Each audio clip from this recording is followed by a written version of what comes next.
The sound wasn't just loud, it was biblical. It was the kind of sound you imagine hearing right before God hits the smite button. A deep, guttural groan that vibrated up through the soles of my worn-out sneakers, through my knees, and settled deep in my chest, rattling my ribs like a cheap maraca. It was the sound of 3 tons of Cold War paranoia being brought screaming into the 21st century. And it was the most beautiful thing I had ever heard. This was my new baby, my prized possession. A genuine, rust-streaked 1950s Chrysler air raid siren. I'd won it in a 2 a.m. eBay bidding war fueled by insomnia and 2/3 of a bottle of whiskey. The buy-it-now price was probably meant as a joke, but my stock options had just vested, and I was feeling joke-rich. A week later, a flatbed truck with a very confused driver had deposited this monument to mutually assured destruction onto the cracked concrete floor of my other new baby, a derelict warehouse on the forgotten edge of Oak Ridge. I'd bought the warehouse for the express purpose of having a place to do things exactly like this. My last apartment had a landlord who considered a new coat of paint to be a disruptive renovation. I needed a sandbox, a concrete castle where my weird hobbies could flourish without judgment. For a week, I'd been its humble servant. I'd consulted faded military manuals that smelled of mildew and regret. I'd watched grainy YouTube videos of old men in overalls explaining the wiring, and I'd hooked the whole magnificent beast up to a bank of car batteries powerful enough to jumpstart a Saturn V rocket. Now was the moment of truth. I jammed a pair of industrial-grade earmuffs over my head, the kind airport ground crews wear. I grinned, a way-dated, idiotic kid-on-Christmas morning grin. My hand hovered over the coup de grace, a massive Frankenstein-style knife switch I'd installed myself. With a deep breath and a whispered, "Let there be noise," I threw the switch. The spool-up was a physical presence in the room. The air grew thick, heavy.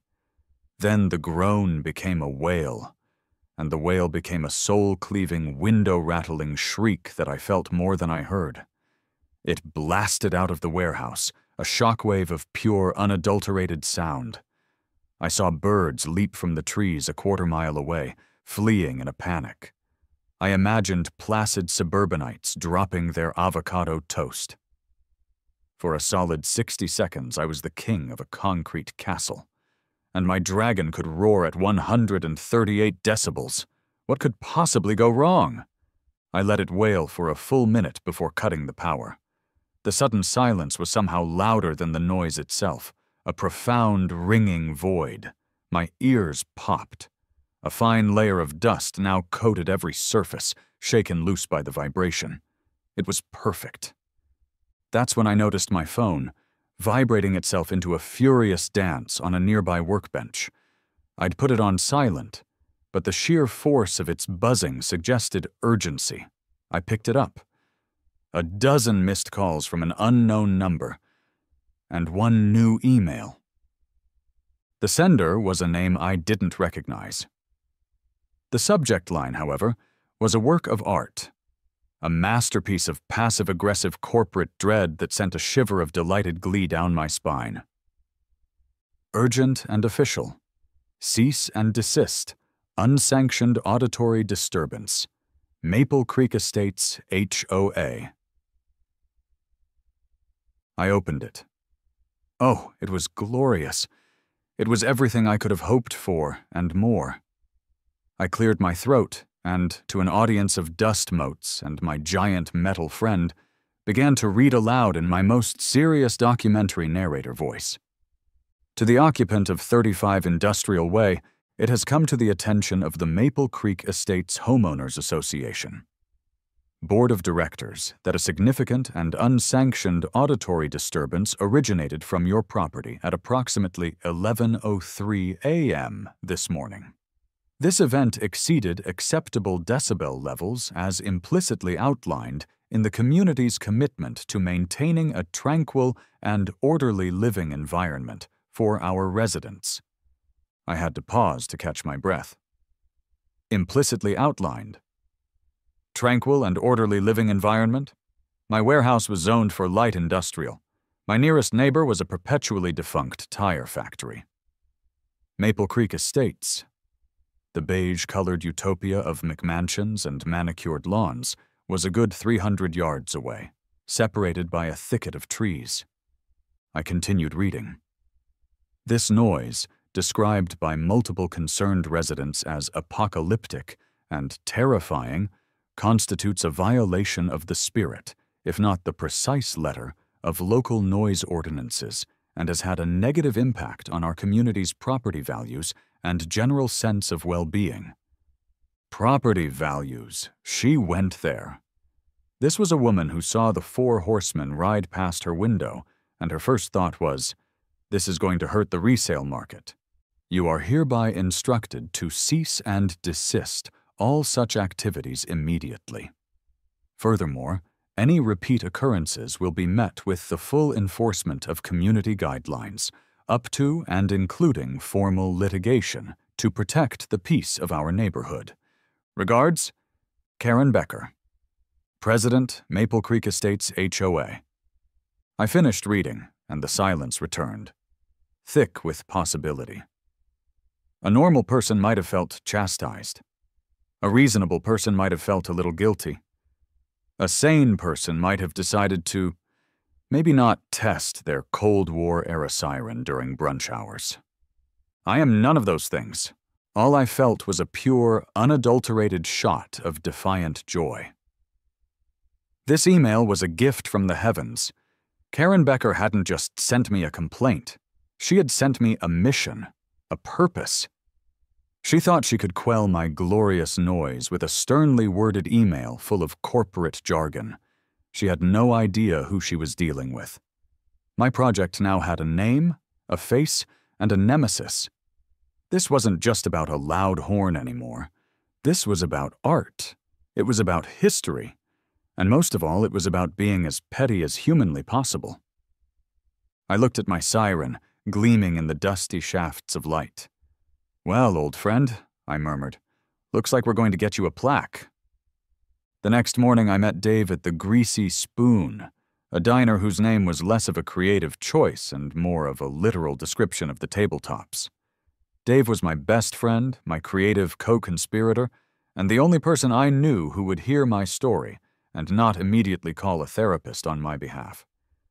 He was a freelance graphic designer, which meant he had an artist, typo's soul, and a bank account that perpetually looked like it had been mugged. "So, you're telling me," he said, meticulously building a small log cabin out of coffee creamers, "that you intentionally deafened a square-mile area, and you're surprised that someone complained?" "I'm not surprised, Dave. I'm inspired," I said, pushing my phone across the sticky table. "Read the email. Savor it. It's like a fine wine of suburban outrage." He read it, his eyebrows climbing higher with every line. A slow grin spread across his face. "Wow. Implicitly outlined. That's poetry.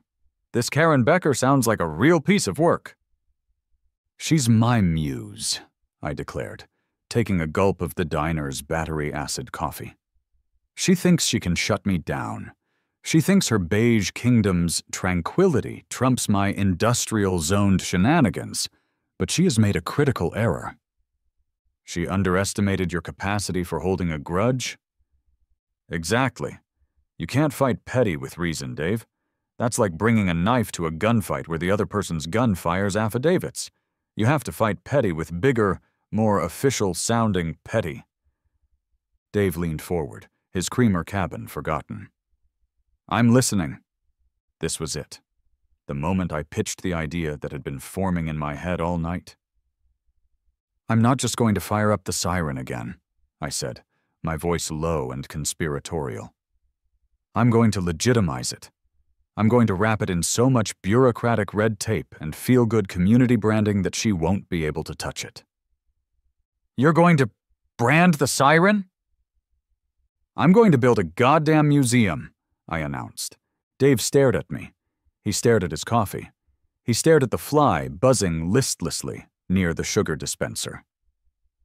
A museum of what? Your collection of novelty socks? No, a museum of vigilance. A museum dedicated to Cold War history, civil defense, and local emergency preparedness. And the Siren, I leaned in. The Siren will be its centerpiece. The star attraction. The idea was spilling out of me now, fully formed and glorious in its absurdity. We'll restore the warehouse, put up some displays, a mannequin in a duck and cover pose, old Geiger counters, maps of local fallout shelters. We'll offer school tours. You want to invite children into your tetanus trap of a warehouse? It won't be a tetanus trap when I'm done with it. It'll be a historical landmark. And we need a name. Something official, something mayoral. We spent the next 10 minutes in a rapid-fire brainstorming session that terrified the waitress. The Loud Noise Place, Dave offered. Not bureaucratic enough? The Historical Horn Hub. Getting warmer. Strategic Homeland Emergency Response and Education thingy. Close, I've got it. I snapped my fingers.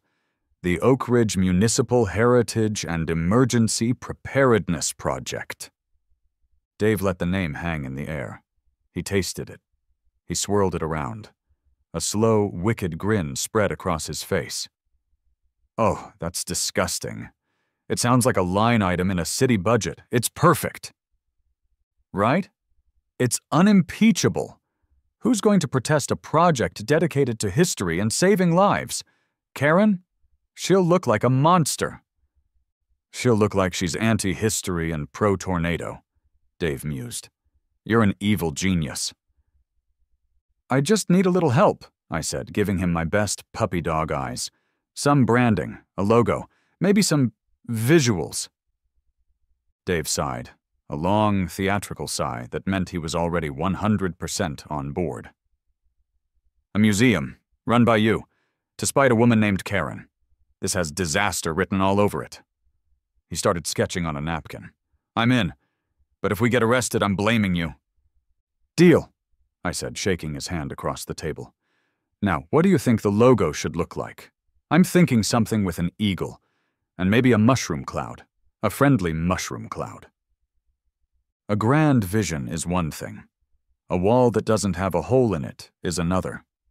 My beautiful, official-sounding project needed more than just a name. It needed plumbing, electricity, and a few strategically placed sheets of drywall to hide the more rustic elements of the warehouse. It needed contractors. My journey into the world of professional renovation began with a man who called himself Slick Rick. He arrived not in a work truck, but in a gleaming black Audi that looked more expensive than my entire building. He wore a tailored suit, Italian leather shoes, and a cologne that smelled like money and ambition. Michael, he said, striding into the cavernous space and not shaking my outstretched hand. Rick Romano, R&R Bespoke Environments. Love what you're not doing with the place. Total blank canvas. I see a lot of potential here for a synergistic, holistic renovation experience. I just wanted a toilet that flushed. Yeah, I was thinking a wall over there, and maybe fix the leaky roof. Rick chuckled, a condescending little puff of air. We don't just build walls, Michael. We curate bespoke environmental narratives. We could install a reclaimed wood accent wall here, a polished concrete floor, maybe an artisanal coffee bar over there to foster a collaborative community atmosphere. He quoted me a price that could have funded a small South American country. I told him I'd think about his narrative and showed him the door. Next up was Grizzled Gus. Gus arrived in a pickup truck that looked like it had personally fought in the Cold War. He was a man of few words, most of them grunts. He walked the space with the grim determination of a bomb disposal expert. He kicked a load-bearing pillar. He spat on the floor. He squinted at the ceiling. After a full 10 minutes of silent, intimidating inspection, he took out a nub of a pencil, scribbled a number on a dusty piece of plywood, and grunted. The number was unbelievably cheap. It was also, I suspected, the price to have him just demolish the place and walk away. I was too terrified to ask for clarification. I was losing hope. My grand museum was going to be thwarted by the simple fact that I couldn't find a sane person to build it. And then they arrived. A beat-up van, colorfully spray-painted with the words "Next Gen Renovations," screeched to a halt outside. 3 guys who couldn't have been a day over 22 tumbled out. They wore matching, albeit heavily stained, t-shirts with their own logo on them. They were Leo, Mikey, and Donnie. "Mike, dude!" The one in the lead, Leo, shouted, jogging over to shake my hand with the force of a malfunctioning paint shaker. Awesome space. Totally vibing with the industrial chic aesthetic you've got going on. That's mostly just rust and decay, I said. Yeah, it's authentic, Mikey chimed in, holding up his phone. We're all about agile, iterative construction methodologies. We saw your post on a local maker forum, a museum for a siren. That's sick. We're so in... They were a whirlwind of unearned confidence and caffeine-fueled energy. They talked a big game, dropping terms like lean workflows and synergistic frameworks that I was pretty sure they learned from a business podcast 5 minutes before they got here. They walked through the warehouse, pointing out things they could disrupt and revolutionize. Their plan to fix the plumbing seemed to involve watching a lot of YouTube tutorials. So, I asked, trying to sound like a serious client, you guys have a portfolio? Bro, Donnie said with the utmost sincerity, we are the portfolio. We're living, breathing examples of next-gen ingenuity. Their quote was reasonable. Their enthusiasm was infectious. My gut screamed at me to run, but my heart was charmed by their ridiculous optimism. They were the underdogs. They were me, but with power tools. All right, I said. A decision I knew I would question, regret, and ultimately be grateful for. You're hired. Leo let out a whoop. Awesome! You won't regret this, man. We're going to leverage our core competencies to deliver a best-in-class user experience for this museum. Great, I said. Just try to make the walls straight. He looked at me, a flicker of uncertainty in his eyes, before his bravado returned. Straight walls are our specialty. It's, a key performance indicator. I watched them pile back into their van, arguing about whose turn it was to drive. My project was officially in the hands of 3 guys who looked like they should be at a skate park, not a construction site. This was either the best decision I'd ever made, or the beginning of a very expensive, very crooked disaster. Construction began, if you could call it that. It was more like a series of loud noises and occasional, surprising progress. The next-gen crew worked with the chaotic energy of a flock of startled birds. And just as the first wobbly wall frame was going up, she appeared. It was her, Karen, in the flesh.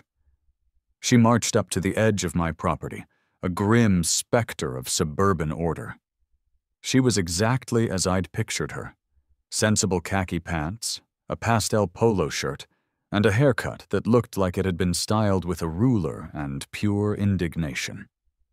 She clutched a thick binder to her chest like a holy text, its pages bristling with colored tabs. She ignored the contractors, who had immediately stopped working to watch the impending drama. Mikey was already munching on a bag of chips he'd seemingly manifested from thin air. "Are you the occupant?" she asked, her voice as crisp and cold as a celery stick. "I'm Mike," I said, wiping drywall dust on my jeans and offering a friendly smile I knew would infuriate her. "And you must be Karen Becker. Big fan of your emails. The prose is just breathtaking." Her eyes narrowed. My pleasantry had not landed. "This project is a flagrant violation of community standards," she began, launching into what was clearly a prepared speech. She opened her binder. I have the HOA charter right here. Section 11, subsection C, clearly prohibits any structure that is not in harmonious aesthetic alignment with the community. Harmonious alignment? I said, feigning deep thought. Ma'am, with all due respect, my property isn't in your community. My building was here when your entire neighborhood was a field of, well, maples, probably. If anything, your sea of beige houses is clashing with my historically significant industrial chic warehouse. A small, choked sound came from Mikey, who was now trying to hide his laughter behind his bag of chips. Karen's face flushed a deep, satisfying shade of crimson. This is not a joke. The noise, the construction traffic, the tackiness of it all is unacceptable. Tackiness? Karen, this isn't just a building. This is the future home of the Oak Ridge Municipal Heritage and Emergency Preparedness Project. I said the full name, letting each important-sounding word land. We're preserving history here, and preparing for the future. Tornado season is just around the corner, you know. I winked. Think of the children. This was a critical miscalculation on my part. The phrase, think of the children, is to a Karen what a full moon is to a werewolf. Her eyes blazed with righteous fury. The children are having nightmares about nuclear annihilation because of your noisemaker, she shot back. It's not a noisemaker, it's a historically accurate public warning system, I corrected gently. And we're thinking of using it for other things, too, to announce the ice cream truck's arrival. Maybe a weekly all-clear signal to let everyone know there are no Soviet bombers on the horizon. It's a community service. She was sputtering now, her carefully prepared script in tatters. I had met her rigid, by-the-book aggression with cheerful, unrelenting absurdity, and it was short-circuiting her brain. I will be mobilizing the community against you, she finally declared, pointing a trembling finger at me. This will not stand. She spun on her sensible heel and marched back toward the land of identical mailboxes and pristine lawns. It was a pleasure to finally meet you, I called after her. Feel free to drop by for the grand opening. I turned back to the warehouse. Leo, Mikey, and Donnie were staring at me with a newfound respect. Dude, Mikey said, offering me a chip, that was epic. She's just getting started, I said, a grin spreading across my face. And so are we. A few days later, I was enjoying a cup of coffee amidst the beautiful chaos of my construction site when my phone buzzed. It was a text from Dave. Dave, you need to see this. Check your email. The email contained a screenshot. It was from the private Facebook group for the Maple Creek Estates, forwarded to Dave by his inside source, his cousin's girlfriend, who lived in the beige jungle and fed him gossip in exchange for free graphic design work. The post was from Karen Becker. It was a long, fear-mongering screed of epic proportions, a masterclass in twisting reality. Valued neighbors and friends, it began, innocently enough. I am writing to you today with a heavy heart and a grave warning. As you know, I have been investigating the industrial operation that has recently begun on the border of our peaceful community. My investigation has revealed a situation far more disturbing than we initially feared. I had to read that line again. My investigation. She made it sound like she was Woodward and Bernstein, not a bored woman with a binder. The individual in charge of this project, she continued, careful not to use my name, is not simply renovating an old building.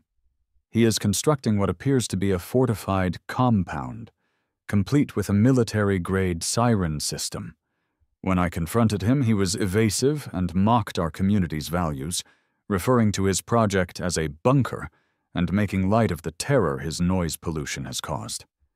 Sources indicate he may be affiliated with a doomsday survivalist group. Sources? I yelled to no one. What sources? The squirrels he scared? The post ended with a call to action. She had started an online petition on change.org, demanding the city revoke my construction permits and declare my siren a public nuisance. The comments below the post were a worrying mix. Some people were calling her out for being dramatic, but many others were genuinely concerned. "A doomsday cult? Next to the playground?" one woman wrote. The petition had over 50 signatures already. "Okay," I said to Dave over the phone. "She's playing dirty. It's time to fight back. In the court of public opinion." "The court of public opinion is a fickle beast," Dave warned. "Good thing we have a secret weapon," I replied. "You." My living room became our PR war room. Spreadsheets were eschewed in favor of sketch pads and pizza boxes.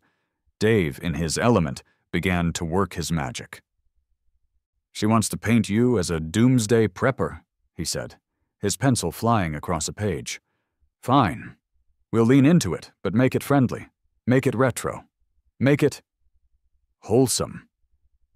He designed a series of posters that were pure, unadulterated genius. They had a 1950s duck and cover aesthetic, with cheerful atomic age illustrations and bold, optimistic fonts. One poster featured a smiling nuclear family pointing proudly at a stylized drawing of my siren. The caption read, "The Sound of Safety, the Oak Ridge Siren and Heritage Project." Another showed a cartoon bear in a park ranger hat holding a Geiger counter. "History you can hear, come visit our museum." We created a public Facebook page and an Instagram account. Our first post was a friendly, funny introduction to the project. We explained what we were really doing, directly but politely refuting the doomsday cult rumors with a winking sense of humor. "We can confirm we are not a cult," the post read. "Our potlucks are terrible, and our leader spends most of his time trying to figure out how to wire a toilet." We announced an official community open house for the following weekend. "Come see for yourself," the invitation read. "We'll have free donuts and coffee. The only thing we're stockpiling is caffeine and historical facts." To cap it all off, we created a hashtag. It was simple, stupid, and memorable. #SirenGuy. We papered the telephone poles in the no man's land between my warehouse and her neighborhood. We plastered our new social media with Dave's brilliant designs. We didn't just counter Karen's narrative, we created a whole new one that was funnier, friendlier, and had way better graphic design. The battle for the soul of Oak Ridge had begun, and we were coming armed with donuts. The open house was a surreal success. A surprising number of people showed up, lured by curiosity and the promise of free breakfast pastries. They wandered through the semi-finished space, looking at Dave's charmingly amateurish displays and listening to me passionately explain the difference between a fission and a fusion bomb. Most people seemed to find the whole thing quirky and harmless. Karen, of course, was not among them. I knew she wouldn't take this lying down. Her response came 2 days later, in the form of flashing red and blue lights. I was in the middle of a heated debate with Leo about whether his intuitive method of plumbing installation was going to flood the entire building when a police car pulled into my gravel lot. 2 officers got out. One was older, with a mustache that had seen things and a general air of weary resignation. This was Officer Miller. His partner was young, bright-eyed, and had a haircut you could set your watch to. This was Officer Davis. "Mike?" Officer Miller asked, his hand resting on his belt. He didn't look angry. He just looked tired. "That's me," I said, putting on my most helpful, law-abiding citizen face. "Everything okay, officers?" "We received a call," Officer Davis said, flipping open a notepad with an air of great importance. "A report of an unpermitted industrial operation and a potential public nuisance." "A nuisance?"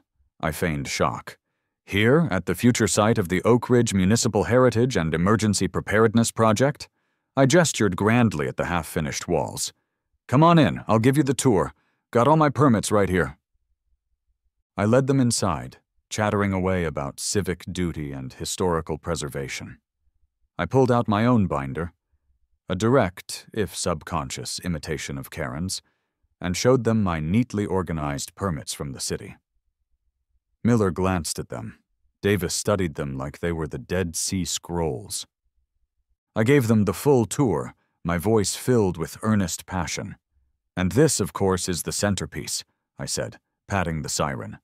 "A fully restored 1953 Chrysler Air Raid Siren. A beautiful piece of American history. We're hoping it can be integrated into the county's emergency alert network." Officer Miller stroked his mustache, a flicker of amusement in his eyes.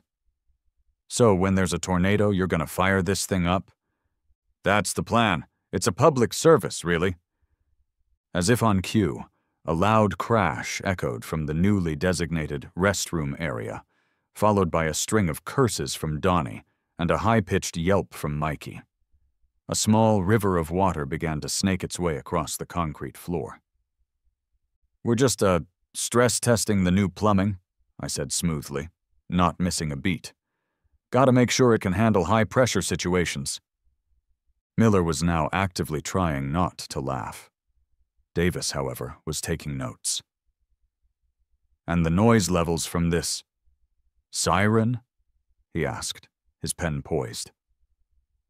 "Within all legal limits for a commercial zone during daytime hours," I recited, having memorized the relevant city ordinance. "We only plan to test it once a month for maintenance." Just then, a second car pulled up, a sensible sedan that oozed righteous indignation.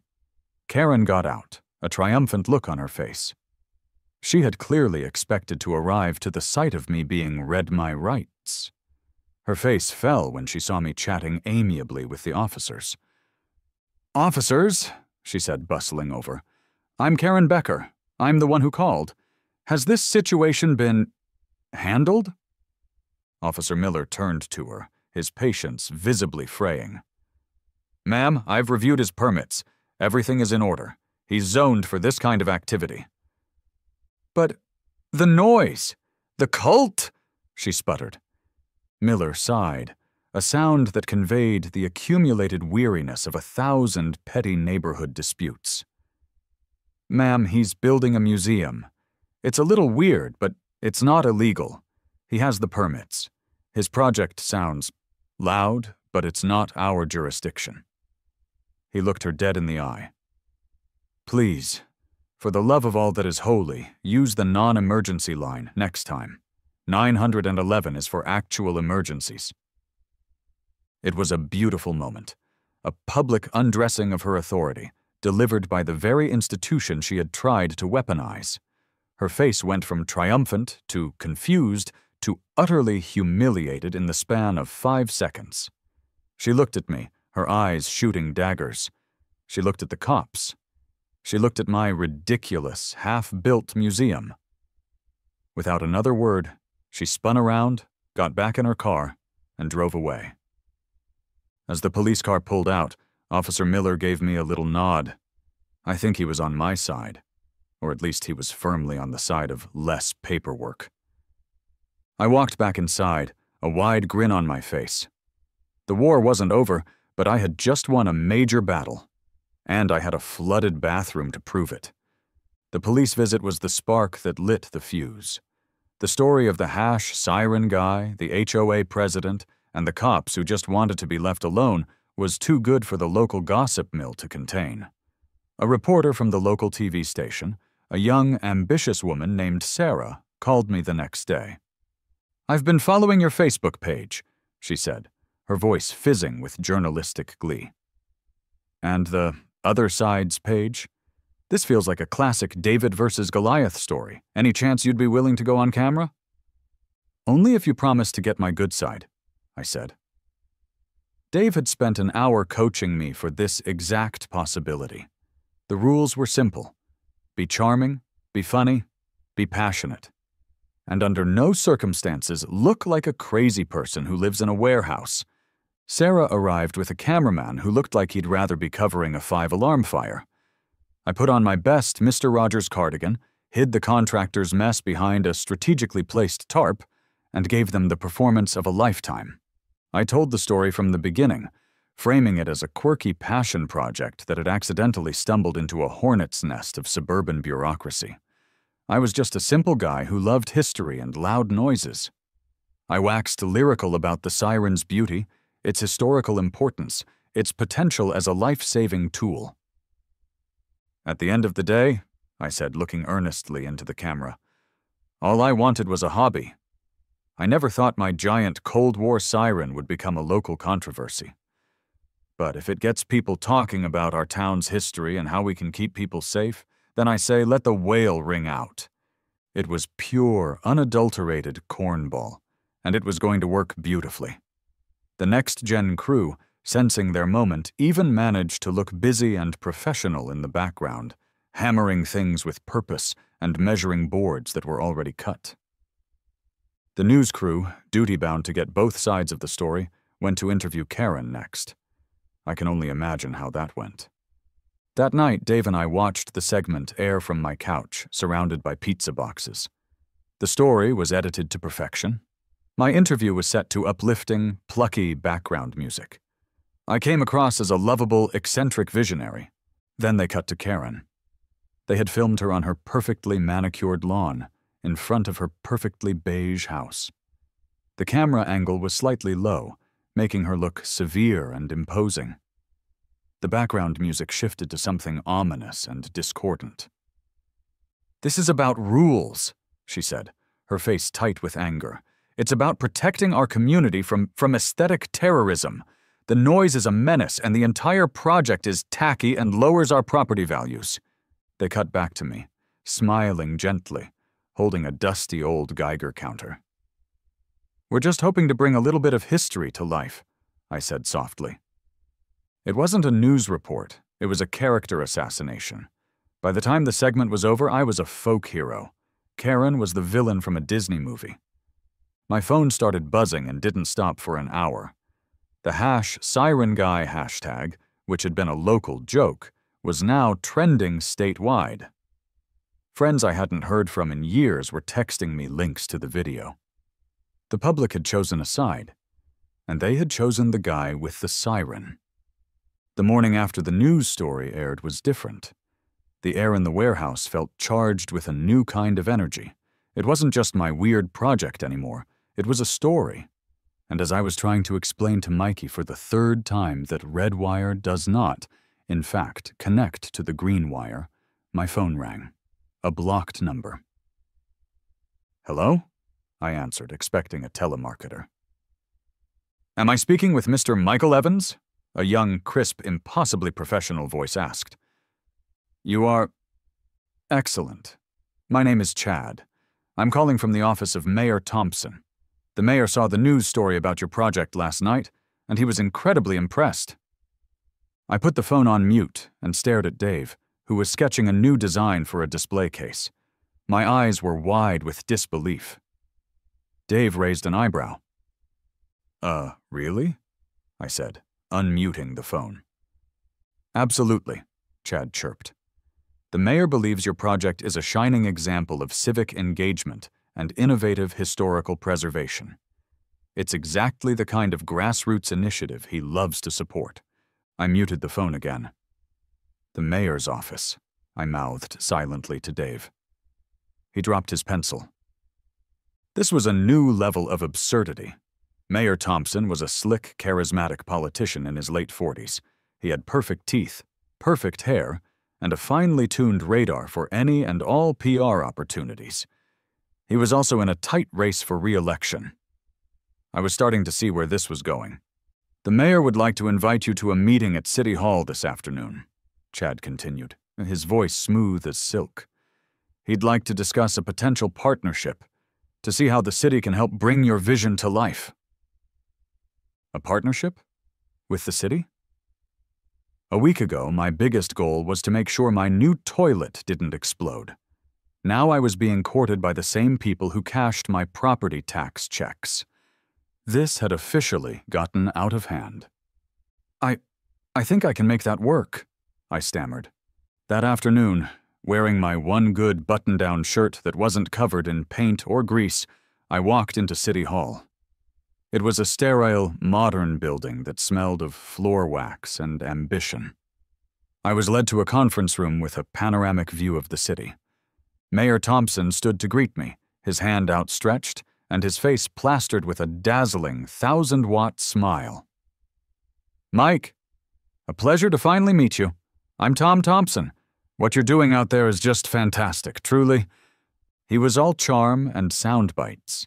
He talked about community spirit and honoring the past. He made it sound like my spite-fueled hobby was a key part of his urban renewal plan. Then came the pitch. "Mike," he said, leaning forward conspiratorially, "my administration is all about resilience, and your project taps right into that. So here's what I'm proposing." He laid it out. The city would officially endorse the project. They'd give me a modest grant, $5,000, to help finish the work. They'd fast-track any remaining permits. They would, in essence, make me untouchable. I waited for the other shoe to drop. It landed with a soft, political thud. "In return," the mayor said, his smile never wavering, "we'd like to make this an official city initiative. Brand it a little. We're thinking of calling it Mayor Thompson's Community Heritage and Safety Initiative. And to launch it, we'll hold a grand ribbon-cutting ceremony. The press will be there. It'll be a huge event for the whole city." I saw the trap instantly. He was co-opting my project, turning my personal vendetta into a campaign photo op. He was going to stand next to my Siren and take all the credit. A part of me, the punk rock teenager who still lived in my heart, wanted to tell him to shove it. But another, more practical, and far pettier part of me saw the upside. City funding, official legitimacy, and the single most satisfying, public, and undeniable checkmate I could ever deliver to Karen Becker.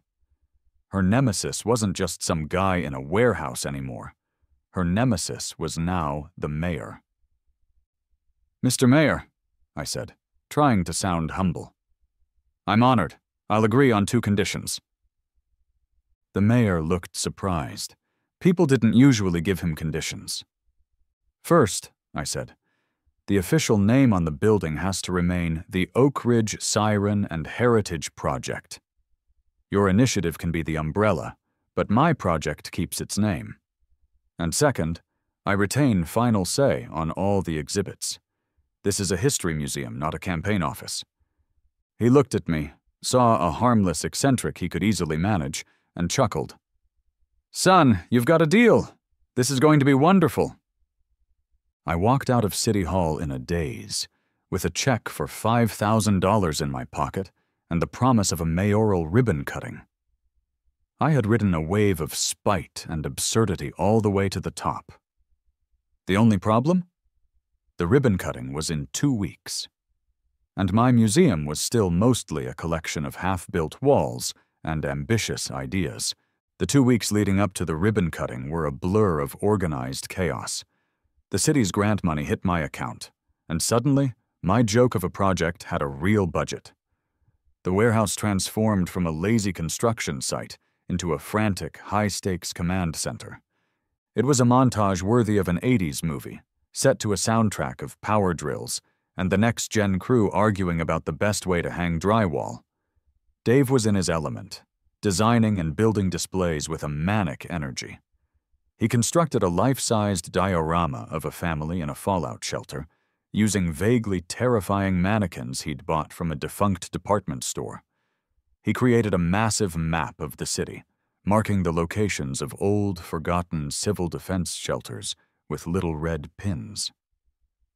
The next-gen crew, fueled by a seemingly endless supply of energy drinks and the desire to be on TV, worked around the clock. Their ambition, however, still frequently outpaced their talent. The results were a series of comedic, heart-stopping mishaps. Leo, applying his agile methodology, decided to paint the main exhibit hall a historically accurate shade of institutional green, without consulting the paint chip. The result was a nauseating, bile-colored monstrosity that made the whole place look like the inside of a diseased avocado. We had to spend a full day repainting it. Donnie, tasked with assembling the glass display cases for our precious artifacts, mostly old radios and gas masks I'd bought on eBay, managed to assemble one completely backwards, trapping the door on the inside. It sat in the corner, a beautiful, useless glass box, a monument to his incompetence. My role shifted from quirky visionary to frantic, stressed-out circus director. I was putting out fires, both literal — Mikey nearly set a pile of sawdust ablaze with a soldering iron — and figurative. My daily narration became a litany of stress, disbelief, and low-grade panic. "No, Donnie, the mannequin doesn't need a tiny little hat." "Leo, that wall is visibly crooked. You can't just iterate it straight." "Mikey, for the last time, stop trying to make the Geiger counter play Despacito." Amidst the frantic push to the finish line, just 3 days before the ceremony, I got an email. It was from Karen. It was different from her previous missives. The passive-aggressive corporate speak was gone. The threats of litigation were absent. This was something else entirely. It was short, cold, and deeply unsettling. The subject line was simply, "Your big day." The body of the email contained only a few sentences. "You may think you have won, but you have no respect for this community or the rules that hold it together. You are a fraud, and on the day of your ceremony, everyone is going to see you for what you really are. You will get what you deserve." A genuine chill went down my spine. This wasn't a threat from an HOA president. This felt like a villain's monologue. It was the last, desperate promise of a sore loser. I tried to shake it off. What could she possibly do? Stand outside with a picket sign? Release a flock of angry geese during the mayor's speech? I dismissed it, telling myself it was nothing. But in the back of my mind, a small seed of doubt had been planted. As I looked around at my nearly finished, gloriously absurd museum, I couldn't shake the feeling that Karen Becker had one last card to play. The day of the ribbon cutting arrived. Bright, sunny, and buzzing with an almost unbearable level of absurd importance. A small stage and a podium had been erected in front of my warehouse, which now looked surprisingly legitimate. A thick, garish red ribbon was stretched across the main entrance, shimmering in the morning light. Local news vans were parked haphazardly on the gravel lot. City officials in dark suits milled about, speaking into their phones and looking important. A crowd of curious onlookers, my parents looking proud but deeply confused, and even a few of the nice neighbors who had come to my open house had gathered. I stood to the side, sweating through the cheap, ill-fitting suit I'd panic-bought the day before. It was a size too small in the shoulders and a size too big in the waist, giving me the distinct silhouette of a stuffed sausage. "Look at you, man," Dave said, appearing at my elbow and discreetly handing me a hip flask.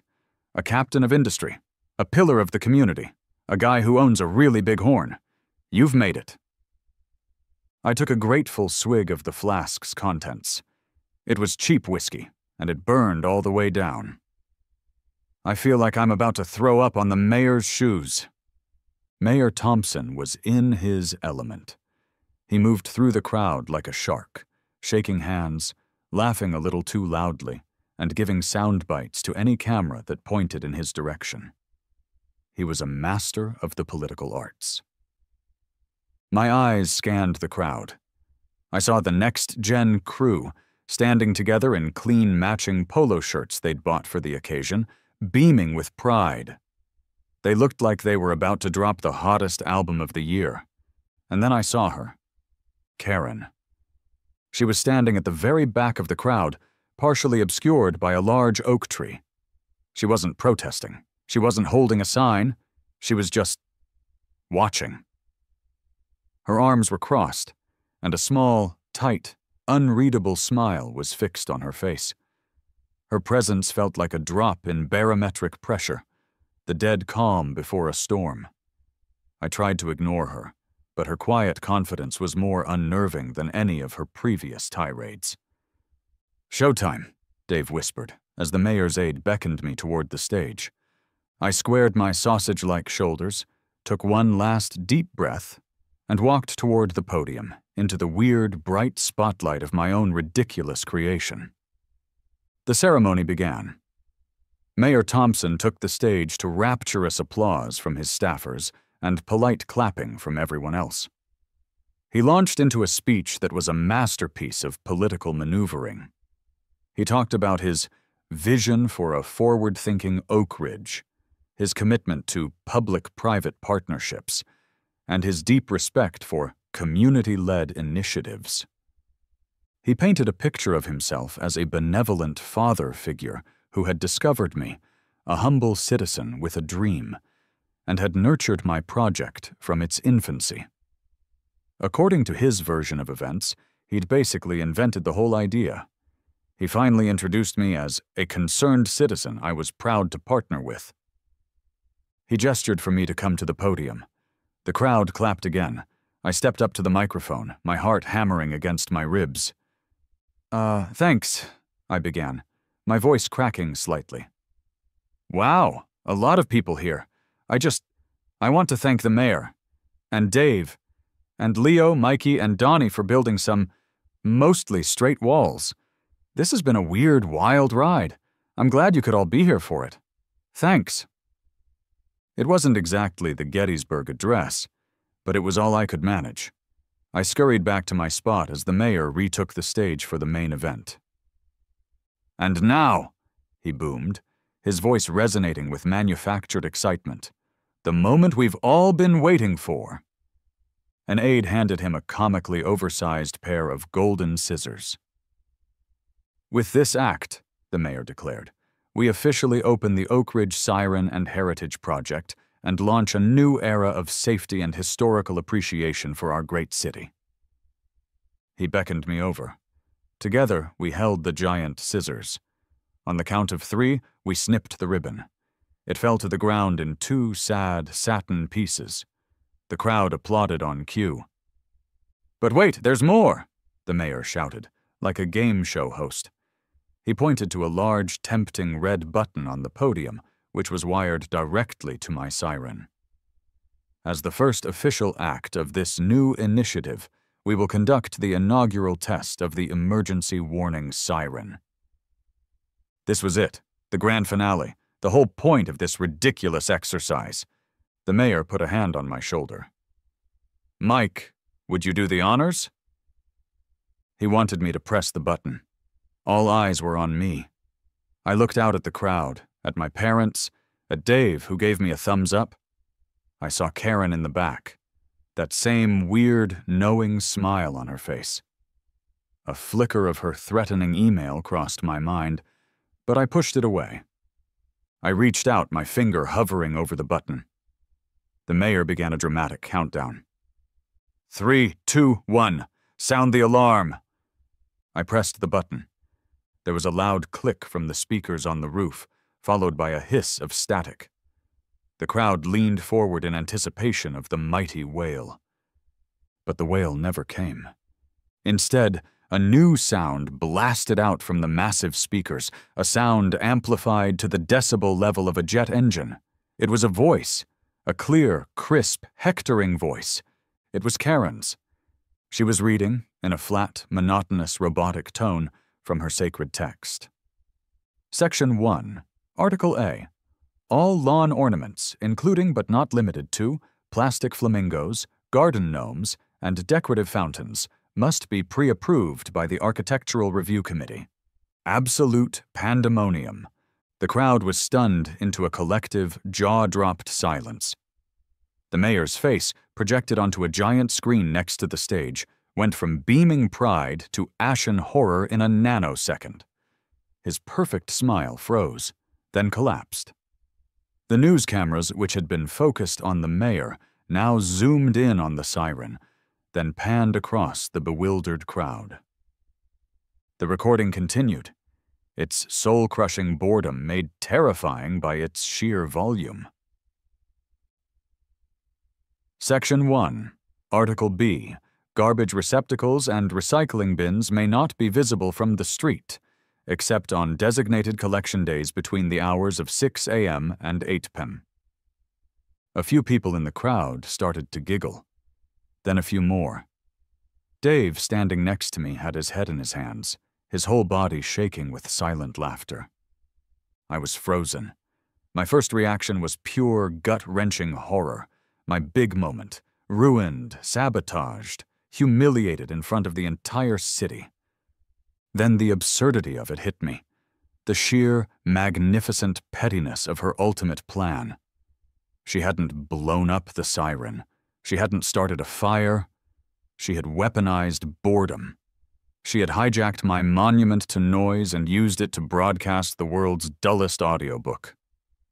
A snort escaped my lips. Then a chuckle. Then, as the recording droned on about acceptable mailbox colors, I threw my head back and laughed. A full, deep, uncontrollable belly laugh. I laughed until tears streamed down my face. This wasn't a disaster. This was a masterpiece. It was the most perfect, most hilarious, most Karen ending imaginable. And it was all being broadcast on the evening news. The recording was on a loop.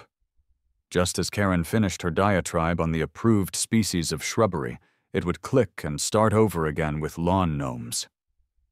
The mayor was frantically whispering to his aide. The news crews were having an absolute field day. "I know how she did it!" Dave yelled over the noise, his eyes bright with tech-savvy excitement. He and Leo from the Next Gen crew sprinted into the warehouse, me right behind them.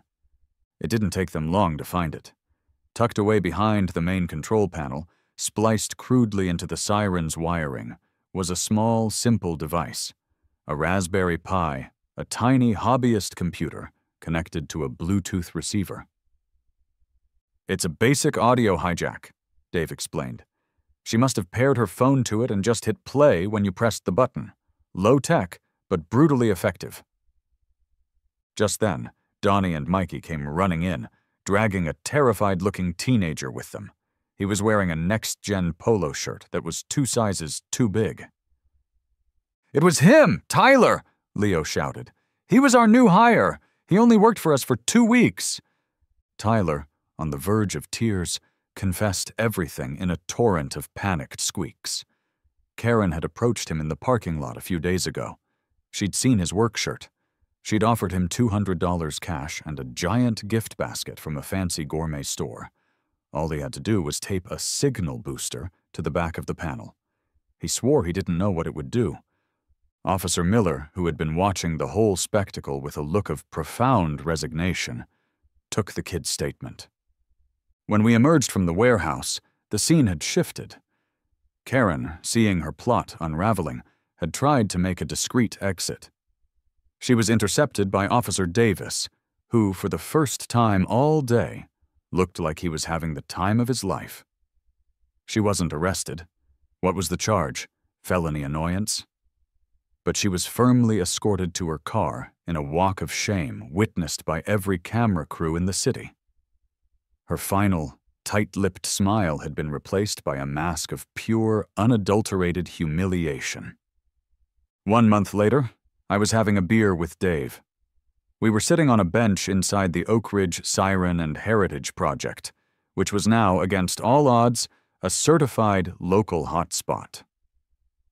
The story of the HOA Siren sabotage had gone viral. My project was a national news item, a meme, a symbol of the eternal struggle between quirky creators and by-the-book bureaucrats.